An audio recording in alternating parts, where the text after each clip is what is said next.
Yeah, I always loved them as a little kid. Yeah. Very fascinated by them.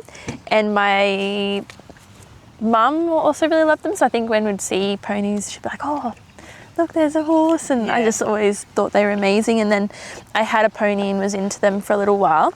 But then I stopped when I was about 9. Yeah. And I didn't get back into them again until I was like 19. Oh, okay. Yeah. And then everything's happened super quickly since then. Yeah. Okay. Right. So what, was it just like life? Like I imagine at 9 it wasn't really like a conscious Yeah. My pony passed away and I was like, I'm not riding any other pony. Yeah. And then I was doing professional ballet dancing, and you're not really meant to do anything that you might get hurt with that.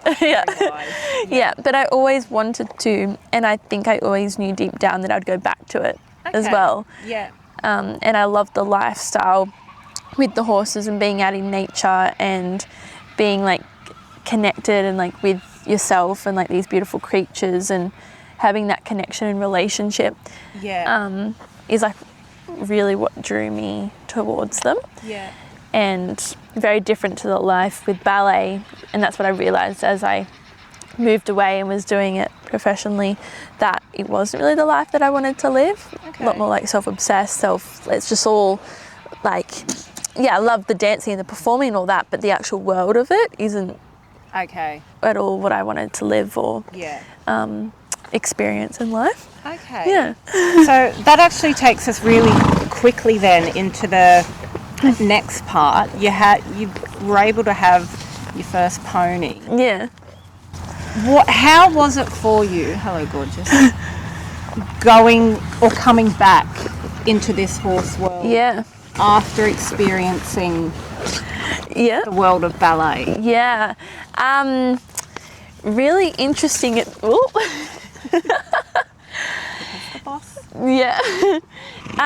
Really interesting. Of course, I was super inexperienced and didn't understand how to bring things I knew in life and dancing and biomechanics and all of that into horses. Like it's same but different. Like you've got to understand how to communicate things to them. It's not with people, but I had a deep awareness for how they use their bodies and the biomechanics, and also how they feel about the movement and everything. And I've always been, as soon as I got back into them, I could see straight away when horses weren't happy, and like I was getting dressage lessons and I was like, this doesn't feel right this horse feels not happy and sore, and like it doesn't feel right. Like I would have these feelings of like, there's something more for me to discover, but not sure how to go about it. And that's when I came across a lot more of the groundwork side of things, and like Tristan and people at work, Sheila, and featherlight horsemanship and that kind of stuff. And then I was able to, through getting some of those skills, start to combine then some of the things that I learnt from ballet and everything into horses. And then something then clicked like one day, and then I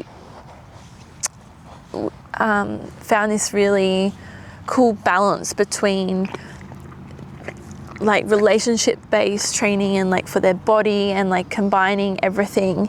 But it definitely took a little while to transfer from a ballet life to horses, because it's a whole new world of discovering like communication that humans don't really, there's not in society these days. A lot of people are blocked off from pure communication. And horses are so pure. So it took me a while to get down to those roots and to let go of a lot of the things from dancing and from just getting disconnected with yourself. Because I'd like to kind of get into that and kind of explore at that point in time what you were finding in ballet and what ballet originally was giving to you as a person. I loved the creativity and the expression, and I loved telling a story and the beauty and the artistic side of it. but with the discipline and the understanding of how to use your body. And I think that's what I still love with the horses. Yeah. I love being creative and having this connection and like having our different personalities together, and that the horses have their personalities and they want to do it with me, like we want to partner together. Along with learning to use our bodies well and being really aware of how we're using our bodies, and discovering that and moving on a path towards improving ourselves and how they can both work together. We can have free expression and creativity and artistry along with this discipline and awareness of ourselves and wanting to build and be better and grow, but being completely okay with how we are in the present moment. Yeah. That's really nice. Yeah. And so then, I know you were just saying like you started to feel a real disconnect when you were doing the ballet and you kind of started. Was it that you were was it a gradual process that you were like, oh, there's something now really missing from my life, and you found that when you came back to them? Or was it just more that you were feeling really disconnected and I think maybe something needs to change? Yeah, there was also a lot of injuries I had, which definitely led me to also stop ballet. But I think that also comes with the disconnection, because in ballet you then had to like work so hard and No, I'm just gonna check out the camera. Oh no. Oh, sorry. Yeah, that's all right. So the disconnection came in many different ways. One of the main ways was I had a lot of injuries, and in dancing, like you're kind of made to push through so many injuries. Like I ended up not being able to walk, and like I had like compartment syndrome, had fractures everywhere. Like it just was a mess, and that's also like a complete disconnection from our bodies. Like when we're in pain, like when it's telling us information for a reason, we're meant to recover from it, get stronger, but you just push through it all and it becomes worse and worse, to the point where I couldn't even go for a walk ever. Like, and I was going to have to live with this injury for like the rest of my life, and it wasn't going to recover, and it was like, it affected me. Like even once I got into horses, I couldn't be on my feet for more than a couple of hours a day. And I didn't think I'd ever be able to work a job on my feet. All this, I ended up having like basically a miracle happen, and like it's better now. Like from when I was overseas, I use this horse magnetic therapy machine that's heaps stronger than a lot of the ones here, and I've not had pain since. Really? Yeah, because the first week there I was in so much pain I couldn't walk. I was like, I can't do this, like I won't be able to stay, like and then Tristan was like, try this machine on your legs. Wow. And now I can do everything. Wow. And so there was definitely a disconnection from like my body there, where like you're made to like push and like just, and then mentally you're not in a good way either, and the mental side of being a ballet dancer, and it just wasn't in connection with like myself or my life. It's just all like pushing yourself and being hard on yourself, and like it just didn't feel right. When I came to the horses, I had to like almost relearn how to understand myself and listen to my body in pain. Like I'd just been told like you just push through everything, anything, and how to be present and not just always wanting more, not always wanting more from your body, more of this, more, and not being happy, but to actually be okay with how you are, but want to improve yourself from there. And definitely some horses have taught me this more than others. Like Pippa and Bo, they've been like my two biggest teachers for sure. And so what are they, when we're talking about being present, what are those two? Because something that I think as horse lovers, we all have those horses that are just, they are just that little bit more special. Like you know, we talk of heart horses, and like with Bo, he taught you so much. What is it about that relationship with those horses do you think is so different to the connection we have with other horses? For me, it's almost like they met a place inside me that nothing else had met before. Yeah. Okay, that's beautiful. Yeah. And in different ways. Yeah. Pippa almost meets like my true inner self, and me as like a kid. Like she meets that and brings that out in me. Yeah. Whereas Beau brings out that disciplined, he's like almost like my mentor, teacher, and then he met this part of me that like wants a challenge, wants a like this other part of me, whereas she really meets this kid version of myself. Yeah, and playful, and Okay. Yeah. Because I always really struggle, and it's one of the reasons I've kind of, well, one of several reasons, but one of the reasons I wanted to have these kind of chats is because I find it so fascinating, the relationship that we have with each horse. Yeah. And as much as we all love them so much, we all love our own horses, but we all experience it so differently. Yeah. And we understand, if you're a horse person, that you get it, but at the same time, you don't experience each other's... No, yeah. You get that someone's experiencing that with their horse, but they won't ever experience that. So like, we can understand how it might feel, but you don't fully understand. Like I think of that often, like with Pippa, like she is the one in every horse. Like I don't know what will happen with me once she's because she just like, it's like we literally can read each other's minds. Like it's like we're that connected, we can see, like it sounds crazy, but like I'll do something or she'll do something and I'm like, I was literally just thinking that, or it's just incredible. It's crazy. Yeah. But I think, and like how lucky we are to find that. With Pippa, your little brumby, how did you get her? How did she come about? So I got Pippa through the Australian Brumby Challenge. She was the horse assigned to me for the 150 days to gentle, break in, train, and then go to Equitana and compete. She is the most incredible horse I have ever met or experienced being with.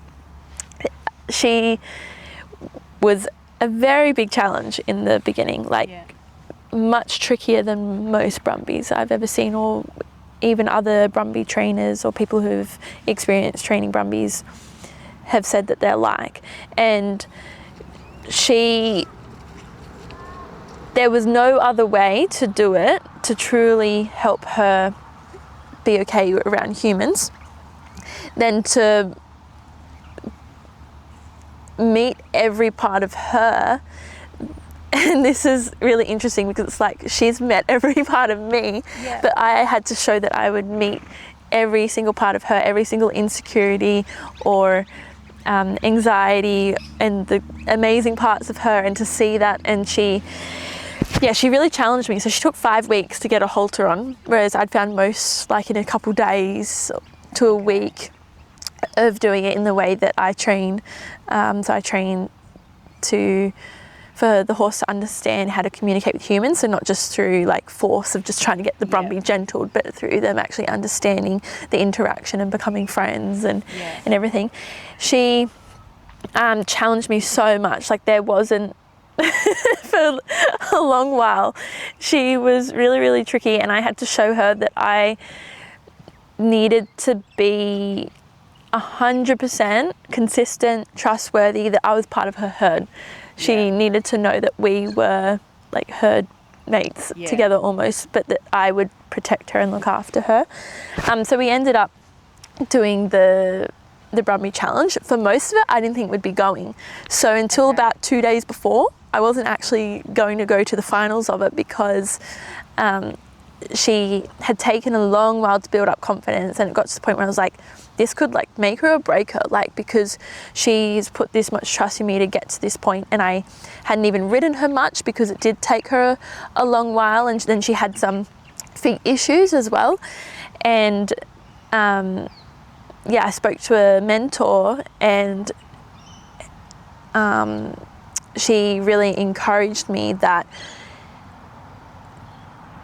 going, even if it were to be hard for her, that I would help her through it, and she knows that, and that it would be beneficial for her no matter what, because I was scared that I'd go and it would be way too much environment for her and she would lose confidence. And my most important thing in the challenge wasn't about showcasing anything, achieving anything specific, not anything from outside validation, but it was about our journey together and showing that we could do this. And I wanted the connection and relationship to show through at Equitana.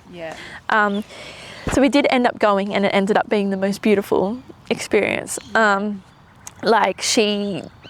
was like I was her rock, and she was like, nothing else even matters. Like, she wouldn't even think about anything else because she was like, I'm with you here. And she was just like, it was incredible. And and we ended up getting like all the highest relationship and connection marks. There were actually marks for that, which was really beautiful that they put that in as well. And ever since she's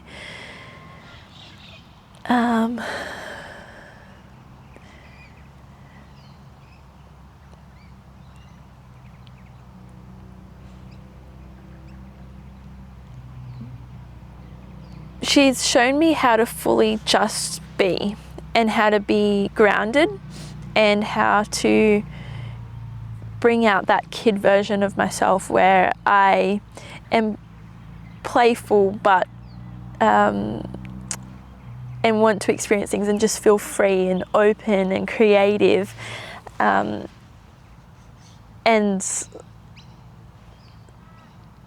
have this deep connection as well, and that we are one. Like, I have always felt like when I'm on her back, we're like one.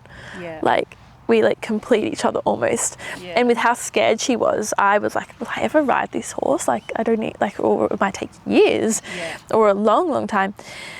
I remember the first time it was on her, it was like, got on, and it was like, she was like, yep, we're just one. This is what I need. She was almost more confident when I was on her than not.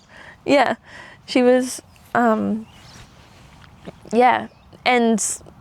she loves feeling free, which is why we love riding at Liberty together. She can tell me what she feels and what she likes and everything, and we have that communication together that's really pure.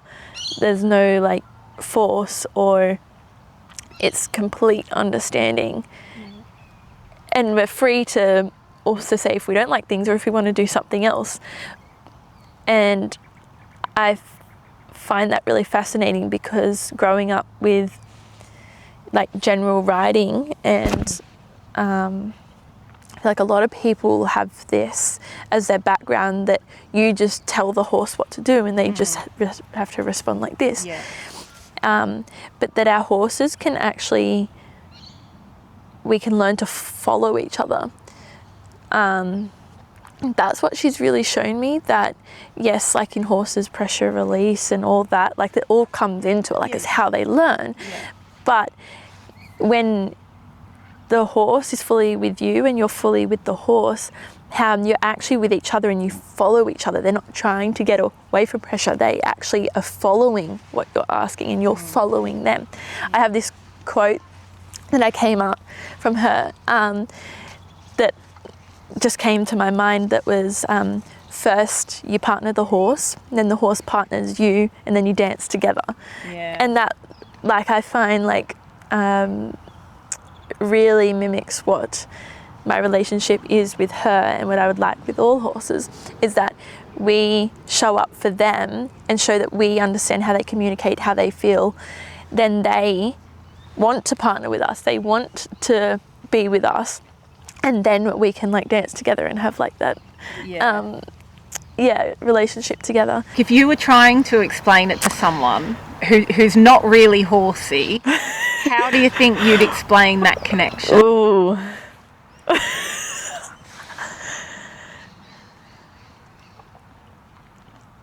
Like, maybe the best way is to relate it to a relationship, like someone that you just, like, for them to try and understand, like, it's not quite the same, but, you know, that person that they want to then live with their whole life and be with, like, that, like, maybe relating it to that. But in trying to describe it,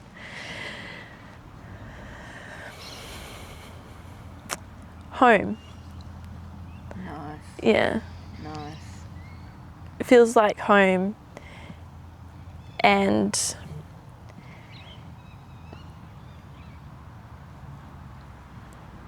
peace, but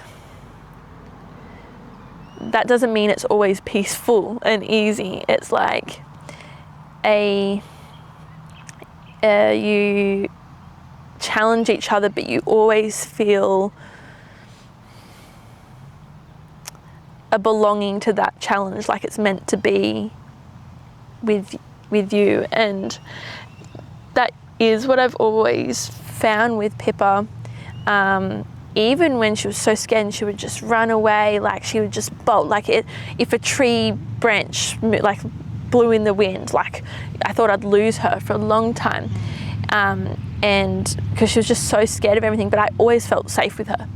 It was so interesting, like as a wild horse, I would even feel safe, even though she was so scared of everything, I felt safe sitting right next to her. Like once she would, like I never felt this uncertainty that we didn't belong together. It was just this like knowing. And on a different side note, just something that came to mind was, you know, like how a lot of horses are like spooky and like scared of things. That was a really big thing for her to work on. That was something even at the challenge at Equitana was a challenge for her. A lot of the other brumbies were pretty quiet. Like even from day one, they just went and put the halter on. Like Right. Okay. put the tarp over on the first day, went on the float second day. Okay. Yeah. Jeez. So a few of them were really, really quiet. Yeah. So they didn't care about anything.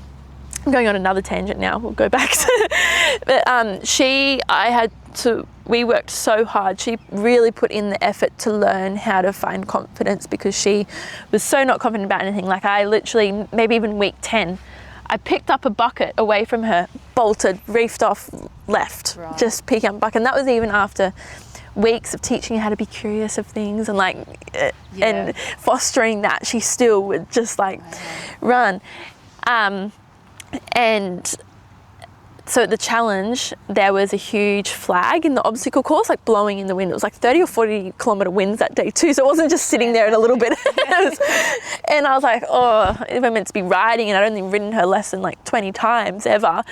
And in a bow on a long rein too. So it's not like I'm riding like, like, you know, how some horses like, oh, I just have to do it. Like I wanted her to actually understand what she was doing and be doing it because we were doing it together.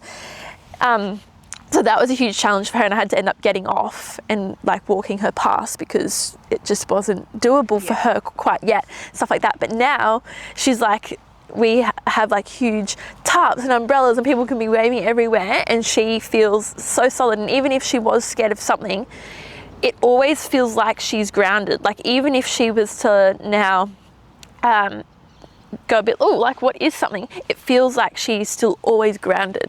Whereas a lot of horses lose themselves and then they can't recover. Whereas it feels like she can recover really quickly, which is amazing to see from the start to now. And like she's been a big learning opportunity for me in how to get that, and a lot of effort gone into that. Like you don't just get that in one day. Like it takes a lot of time. So going back to something I really noticed is we have a dog park, and there were 3 dogs like running around there the other day. And like when she was soon out of being wild and she was gentle, and I remember like walking her one time and she just saw a dog from afar, and I almost lost her because she saw something moving and she, you know, was so scared. But now she was right next to these 3 dogs running everywhere. She was interested in them, but so grounded. And I was like, this is so interesting, because, you know, like a lot of horses are like waiting for something to happen, or they're shut down and they don't notice anything. They're just like, oh, it is what, like, they're just, this is my job. She was like, she was watching them and like watching their energy and understanding, like she was so interested, so grounded. Like there wasn't an ounce of her like thinking of getting away or anything.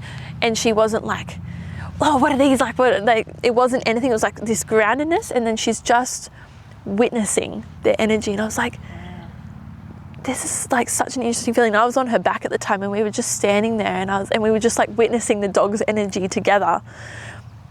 And I was like, her like awareness of things is like so incredible, how she can be so present and grounded in life and witness life around her. Like, and without this anxiety, without, you know, like even us as people, we often are thinking about the past or thinking about the future, where like, you know, the things happening in our past that change how we feel now and bring anxiety to future things, because we're like, oh, this happened in the past. It doesn't feel like she has any of that. She's just like is who she is, and she experiences life. Yeah. Thank you so much for opening up, because that, I mean, I feel like we could probably talk for a while. Yeah. We could. Crying and laughing.